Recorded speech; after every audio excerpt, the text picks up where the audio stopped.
Hello বন্ধুরা, আজকে এনেছি তোমাদের জন্য কেক রেসিপি। কেক রেসিপিটা দেখো, তোমাদের সঙ্গে শেয়ার করছি। কেকটা খুব সফট হয়েছে, দেখতেই পারছো, বুঝতে পারছো। কেকের উপরের কালারটা দেখো না, ভেতরের কালারটা খুব সুন্দর হয়েছে। এরপরে কেকের জন্য নিয়ে নিচ্ছি আমি মিক্সারে 3টে ডিম। মিক্সারে নিচ্ছি কারণ হাতে আমার সময় খুব কম, আর চিনিটা পাউডার করা হয়নি, ওই কারণে আমি মিক্সারে নিয়ে নিচ্ছি। এর মধ্যে দিয়ে দিয়েছি 3টে ডিমের মধ্যে দিয়ে দিয়েছি আমি 1 কাপ সুজি, মিহি সুজিগুলো দিয়ে দিয়েছি। এর মধ্যে 1/3 কাপ দিয়ে দিচ্ছি ময়দা। ময়দার পরে যাবে আবার 1/3 কাপ তেল যাবে। এটা সাদা তেল যাবে অবশ্যই, কারণ সাদা তেলটাই হচ্ছে খুব ভালো। এখানে আমি দেখো 1 কাপ চিনিও নিয়ে নিয়েছি। এরপরে আমি আর কি সাদা তেলটা দেব। সাদা তেলটাই সবথেকে বেশি ভালো হয়। আর এর মধ্যে যদি আরেকটু মাখন দেওয়া যায়, বাটার দেওয়া যায়, তাহলে বেশি টেস্ট হয়। এরপরে এটাকে আমরা ভালো করে মিক্সারে মিক্স করে নেব। মিক্সারে মিক্স করার কারণ এটাই সবথেকে বেশি ভালো হয়, আমি যা দেখলাম সবথেকে বেশি ভালো হয় মিক্স করলে, মিক্সারে আর কি বেশ ভালো কেকটা ফোলে। আমরা এটা মিক্স করা হয়ে গেছে। মিক্স করার পরে এর মধ্যে আমরা আরও দিয়ে দিচ্ছি 1 টেবিল স্পুন গুঁড়ো দুধ, মানে পাউডার দুধ। লিকুইডটা আমার কাছে ছিল না, আমি পাউডার দুধটা ইউজ করেছি আর কি। আর এরপরে আমি দিয়ে দিচ্ছি হচ্ছে বেকিং সোডা। বেকিং সোডা দেওয়ার কারণে, বেকিং সোডা বেকিং পাউডারে এটাতে বেশ কেকটা বেশ স্পঞ্জি হয়। এখানে বেকিং পাউডার যাচ্ছে, বেকিং সোডা আর এটা বেকিং পাউডার হয়ে গেল। এটা এর মধ্যে আবার এই যে ভ্যানিলা এসেন্স দিয়ে দিচ্ছি, পরিমাণ মতো ভ্যানিলা এসেন্স দিয়ে। আমি একটু বেশি দিয়েছি কারণ আমার ভ্যানিলাটা খুব টেস্ট লাগে, মানে খুবই ভালো লাগে। এটা নিয়ে আমরা আবার মিক্স করে নিয়েছি। তারপরে মিক্সটা আর কি আমরা চামচ দিয়ে ভালো করে আরেকটু ফেটে নেব, মানে দেখে নেব যে ভেতরে কোনো লামস আছে নাকি, তার জন্য।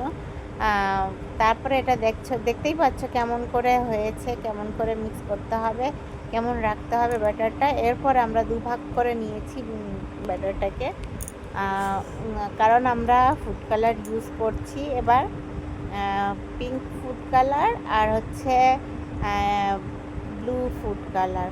আর তার পাশে এখানে আমরা পিঙ্ক ফুড কালার আর ব্লু ফুড কালার, দেখো একই হাতে করছি তো ভিডিওটা, একটু সমস্যা হয়ে যাচ্ছে, ওই জন্য একটু একটু করে তোমাদের সঙ্গে শেয়ার করছি।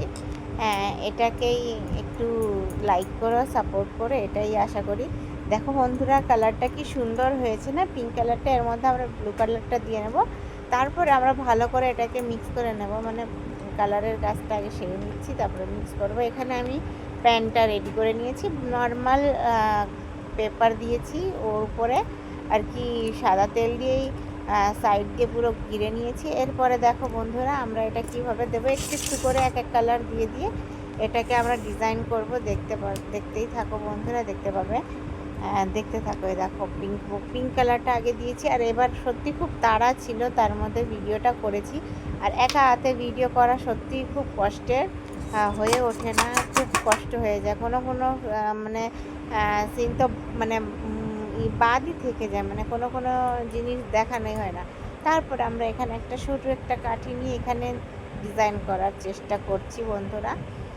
আজকে এখানে কি বলো তো বন্ধুরা, আজকে ডিজাইনটা হয়েছে ঠিকই, কিন্তু বেটারটা তাড়াহুড়োয় খুব ফাস্ট দেওয়া হয়ে গেছে। তোমরা চেষ্টা করো একটু আস্তে আস্তে কাজটা করার, কারণ আমার মেয়ে খুব কান্না করছিল কেক খাওয়ার জন্য। দেখো বন্ধুরা, ডিজাইনটা দেখেছো কি সুন্দর হয়ে গেছে। এটা চাইলে উল্টো দিক থেকে টেনে আরেক ডিজাইনও করা যায়, কিন্তু আমি একভাবে দিয়ে দিয়েছি, সুন্দর লাগছে বেশ। দেখো বন্ধুরা, এবার আমরা এটা রেডি করে নিয়েছি, একদম পুরো কমপ্লিট হয়ে গেছে। এরপরে আমি ওখানে অন্যদিকে আমি ওভেনে কড়াই বসিয়ে দিয়েছি। আমি এটা লবণ নিয়ে নিয়েছি, কারণ আমরা ভাজা লবণটা খাই, কাঁচা নুনটা খাই না, ভাজা নুনটা খাই। ওই জন্য দেখো বন্ধুরা, কড়াইয়ের উপরে আমি লবণ দিয়ে আর স্ট্যান্ড দিয়ে আগেই হিট করতে বসিয়ে দিয়েছিলাম। এখন দেখো বন্ধুরা, আমরা এই যে এটা বসিয়ে দিচ্ছি, সোজা করে ভালোভাবে বসিয়ে দেবো, যাতে এক সাইডে বাঁকা হয়ে যায় না হয়ে যায় আর কি। আর এবার ঢেকে নেব। এটা দিয়ে ঢাকা যাবে না, কারণ এটা ফুললে পরে এখানে লেগে যাবে, তাই আমরা বড় উঁচু কিছু ঢাকনা বা গামলা দিয়ে ঢেকে নেব। আমার কাছে ঢাকনা ছিল না, গামলাটা ছিল, গামলা দিয়ে আমি কড়াইটাকে ভালো করে ঢেকে নিয়েছি বন্ধুরা। আর গ্যাসটাকে দেখো বন্ধুরা, আমরা একদম একদম হাইতে রাখবো না, মিডিয়ামে রাখবো গ্যাসটাকে, কারণ তাড়াতাড়ি বৃষ্টি হচ্ছে একদিকে, আর আমরা চাইলে একদম মিডিয়ামে রাখতে পারি, রাখলে ভালো হয়।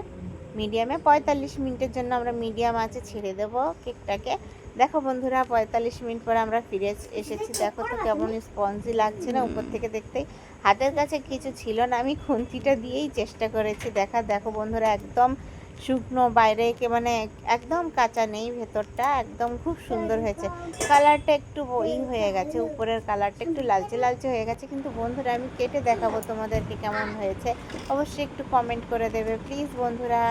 দেখো স্পঞ্জি, খুব স্পঞ্জি হয়েছে কেকটা। দেখো বন্ধুরা, আমি কেকটা কাটছি আর তোমাদের সবাইকে বলছি সত্যি খুব টেস্ট হয়েছে।